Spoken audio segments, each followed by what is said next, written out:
Welcome sa Anime Scotty! Kung bago ka pa lang, subscribe na agad pre. Kasi ngayon, hindi tayo magpapaligoy-ligoy pa. Yo mga ka-anime! Handang-handa na ba kayo? Because what we're looking at right now is the future of Dark Shonen. This is the hype trailer for Tougen Anki. Kita nyo yan? Si Shiki Ichinose mukhang normal, pero sa loob niya, may tinatagong demonyo. Akala niya, ordinaryong buhay lang, pero isang atake lang, nag-iba ang lahat. Bam! Biglang bumaliktad ang mundo.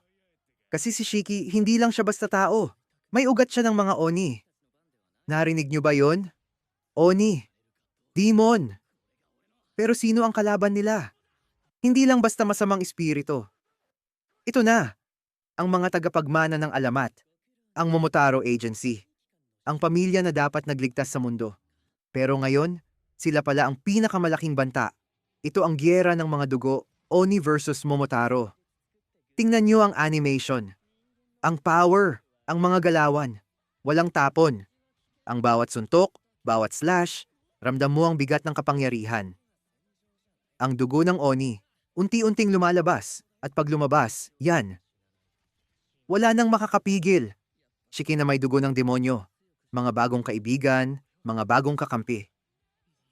Pero sa mundong to, sino ang tunay na kalaban? Sino ang tunay na halimaw?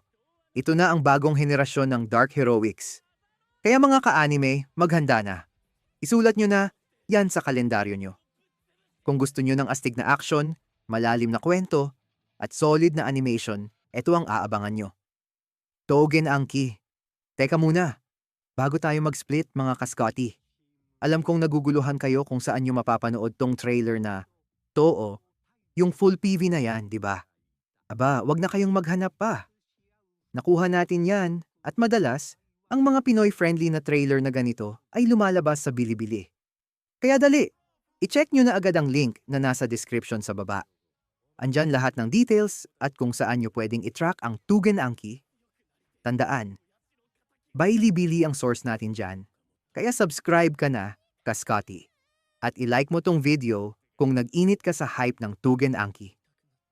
Next time, babalikan natin ang lahat ng characters kaya abangan yan. Peace out! Peace!